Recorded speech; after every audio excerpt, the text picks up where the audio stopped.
o sea, están todos en condiciones de cursar la materia, o sea, supongo que tienen aprobadas las cursadas de las correlativas, con todas las excepciones que se han dado en este cuatrimestre que ha determinado la facultad y que son cambiantes también, porque la facultad va sacando resoluciones al paso, o sea, son más que decanos de la facultad, parecen presidente del Banco Central, ¿sí?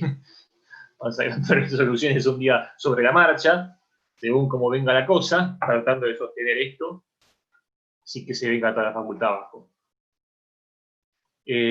Bueno, si no hay ninguna otra pregunta en cuanto a lo general de la materia, bueno, por ahí me quedaría aclarar que esta materia, lo que se ve, el contenido de la materia, ustedes ya vieron Física 2, tienen una idea de lo que es la electricidad.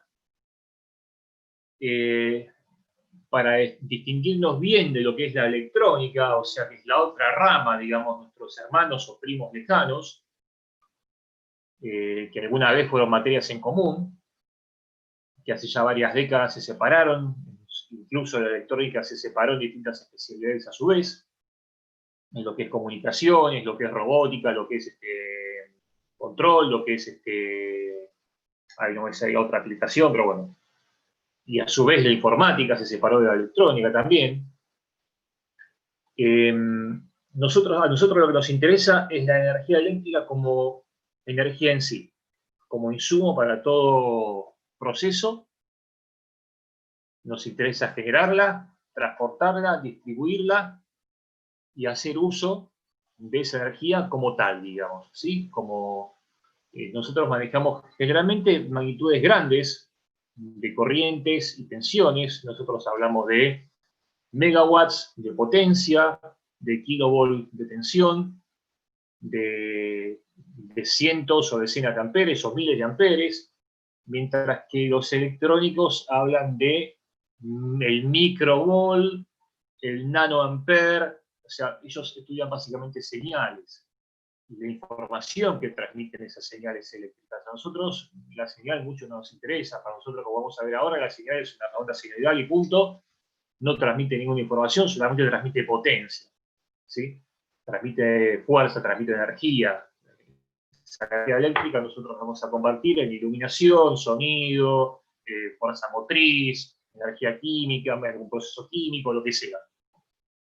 Pero siempre lo que nos interesa es la energía eléctrica para utilizarla, para transformarla en otra forma de energía. O otra forma de energía para transformar la energía eléctrica. Por eso nosotros, eso es más de mecánico, digamos, lo vemos muy por arriba cuando vemos generador. Bien, ahora sí, si no hay ninguna pregunta, pasamos a la primera parte, a la clase de hoy directamente, al contenido de la clase de hoy. Y recuerden que cuando se cuelgue esto, nos conectamos de vuelta, ¿sí? Al mismo link, a la misma reunión. Víctor, antes de empezar, no sé si querés comentar el tema de que va a haber ejercicios, ¿no? Guía de ejercicios, que van a tener que presentar. Bueno, no sé si la quieren presentar, ¿no? Lo que sí presentan son los informes de trabajos prácticos. Aunque no se hagan los trabajos prácticos, nosotros los explicamos qué es lo que sucede. Hay una guía de trabajos prácticos, damos nosotros los resultados de las mediciones que se harían si estuviéramos en el laboratorio, y con eso hay que completar el informe para presentarlo, ¿sí? O sea, pasa a ser como si fuera un ejercicio más, con algunas preguntas, ¿no? O sea, presentamos lo que es el circuito, lo que se va a hacer, los resultados que se obtendrían en las mediciones, como si estuviéramos en el laboratorio, y luego de eso hay que preparar el informe. Eso sí, generalmente se hace por grupo, son 5 trabajos prácticos, y se separan por grupos, generalmente en grupos de 5 personas, para que una persona haga al menos una presentación, se hace una presentación por grupo, por trabajo práctico. Así que eso también quería agregarlo. Y la guía de ejercicios, bueno, se presentan las guías de ejercicios, muchas veces enviamos algunos resueltos, como para que vean cómo es, al no poder resolverlos en clase, enviamos algunos resueltos y algunos los hacemos acá. En principio así fue el cuatrimestre pasado. Sí. y mostramos cómo son los resueltos y qué es lo que se hizo, no tener un pizarrón, no poder hacerlos en vivo en un aula. Mostramos un ejercicio resuelto y explicamos por qué se resolvió así o de una o de otra forma. Y si es que Sí, hay otra forma de hacerlo. Sí, digamos que tenemos tres limitaciones con esta modalidad de cursada. Uno es, no le podemos ver la cara a los alumnos, o sea, no sabemos si el alumno está realmente escuchando la clase, está durmiéndose, bañándose, o no sé, o haciendo qué.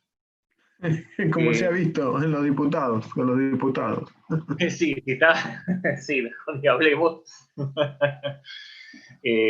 Bueno, O sea, no le demos las caras a los alumnos, más que nada, más allá de la mala comunicación o de la falencia en el sonido propio de las interferencias, de la conexión, la inestabilidad de la conexión de Wi-Fi, de la señal de Internet, lo mal que se puede escuchar la voz.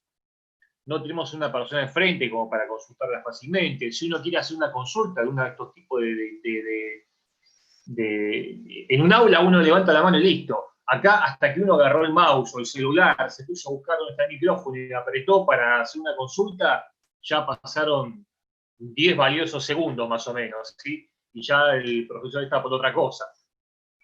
Hay un delay también en eso.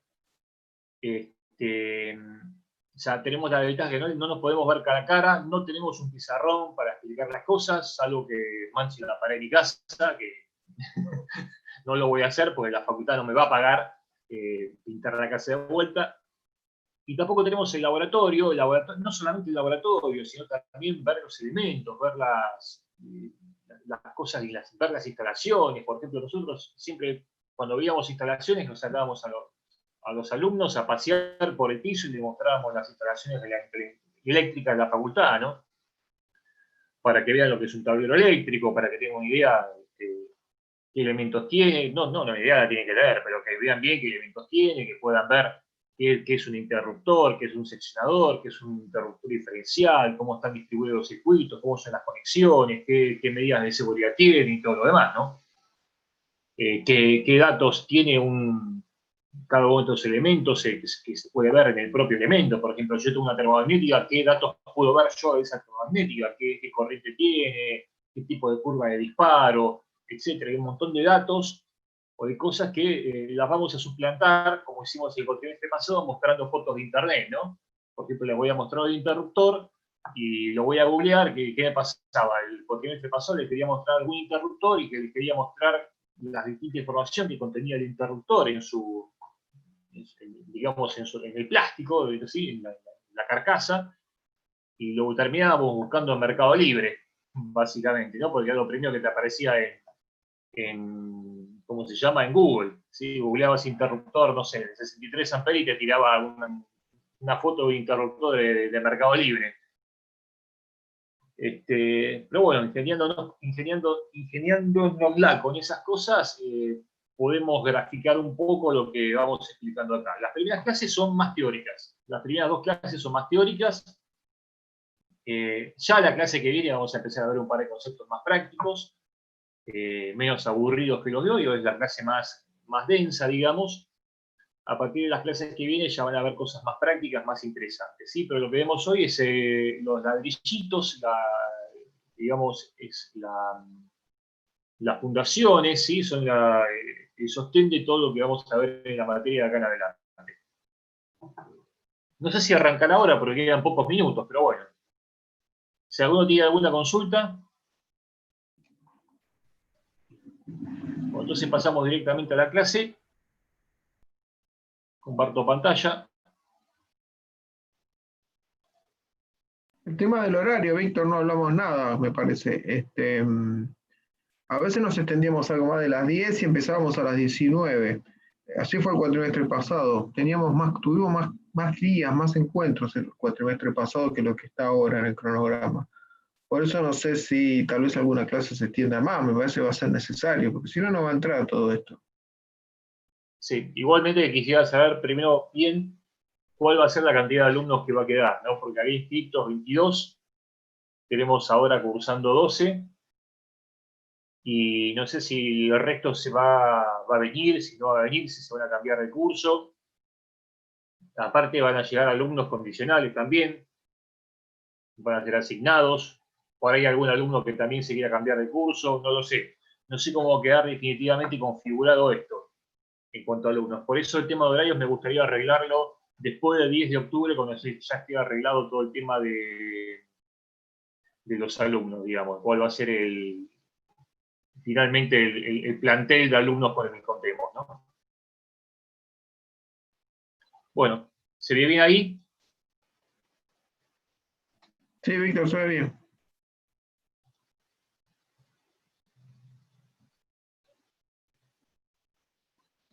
Bueno, la primera clase de hoy es circuitos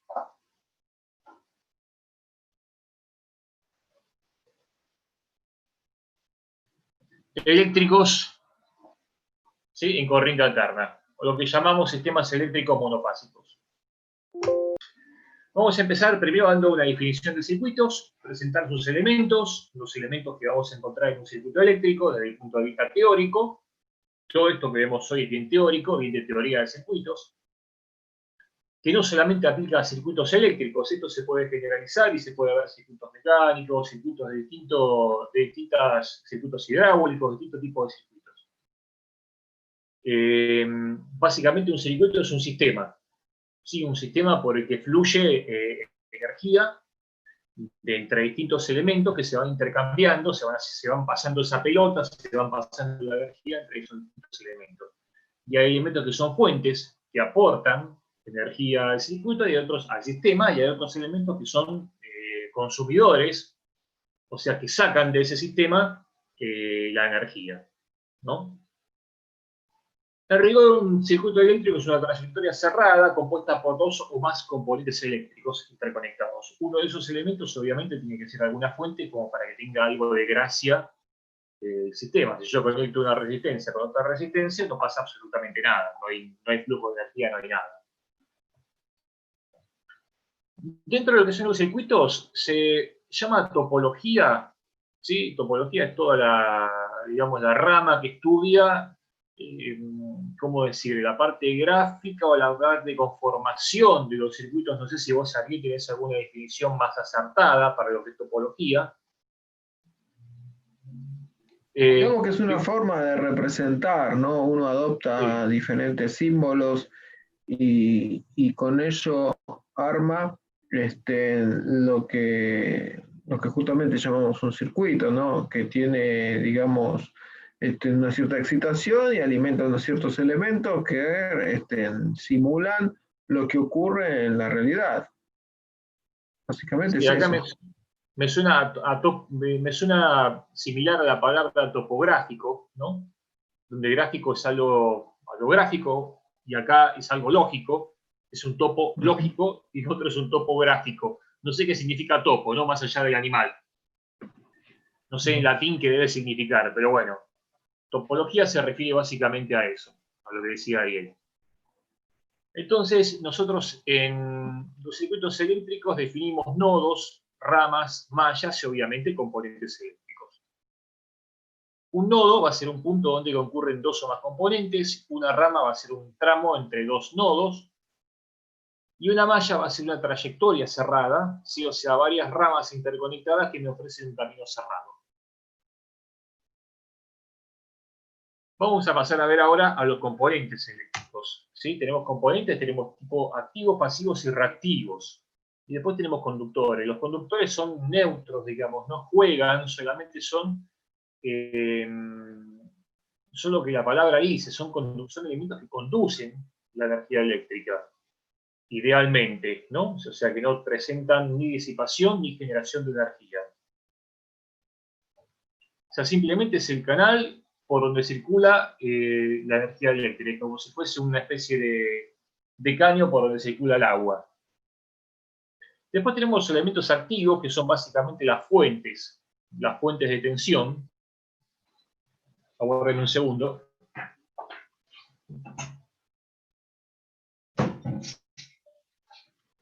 Para la interrupción. En cuanto a elementos activos tenemos fuentes, que pueden ser de tensión o de corriente en la teoría de electrotecnia general. Nosotros lo que nos interesa son las fuentes de tensión. Con fuentes de corriente no trabajamos. Y después hay controladores, ¿sí? En general, que son amplificadores, rectificadores, otras formas de elementos activos, digamos, que nosotros tampoco estudiamos acá, que son más bien vistos en electrónica. Después tenemos los elementos que disipan energía, los potencias. Y los elementos reactivos. Los elementos reactivos son aquellos elementos que tienen alguna reacción, alguna manifestación cuando son energizados. O sea que con esa energía que les entrega la fuente hacen algo, pero no son elementos que disipen esa energía fuera del sistema, ¿sí? Ni entregan energía dentro del sistema en el balance general, ni la disipan. Son elementos que pueden almacenar, pueden retener la energía o devolverla a la fuente, pero no, o al sistema, mejor dicho, pero no sacarla fuera del sistema.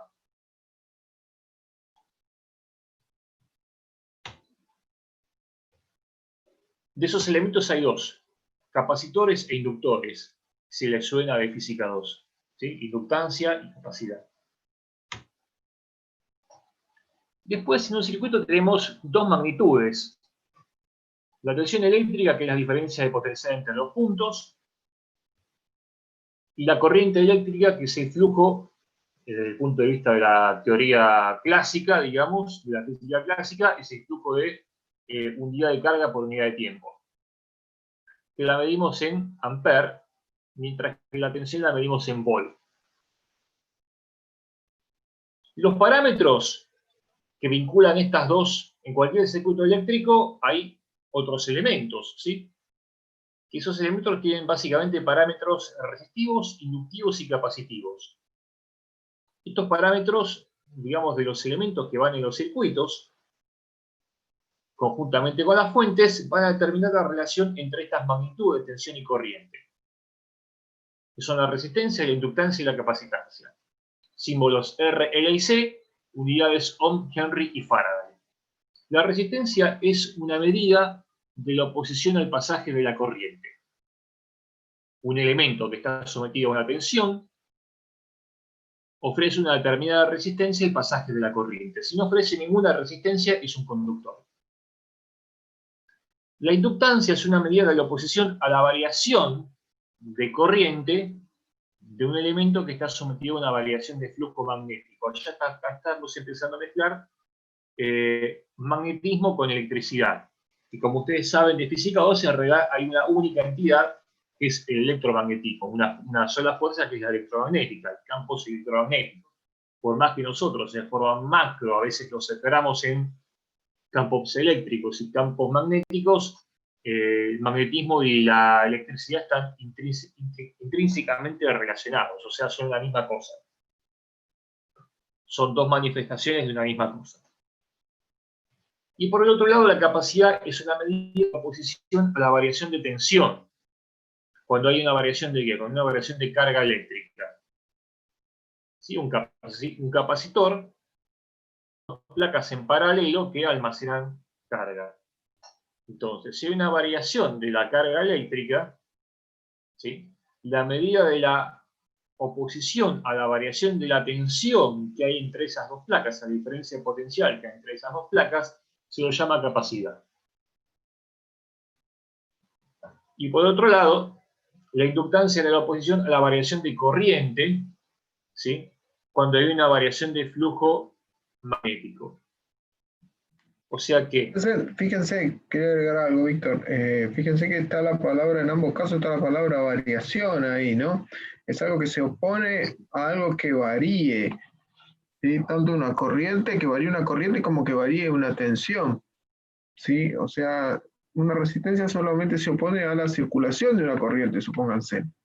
Pero ahí hay una oposición a una variación de corriente o a una variación de tensión, que no es lo mismo. No es lo mismo oponerse a que una corriente circule, ¿sí? O que oponerse a una variación de corriente.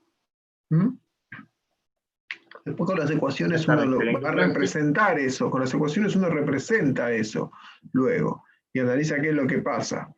¿Sí? Pero hay una oposición a una variación, y es muy importante. La palabra variación en esta técnica creo que es fundamental en la corriente alterna. Perdón, Víctor, queda menos de un minuto, mira. Sí. Pero no, es importante. Igual ya estábamos terminando con la presentación de estos elementos y ahora a continuación vamos a pasar a estudiar cada uno de esos elementos, ¿sí? Sí.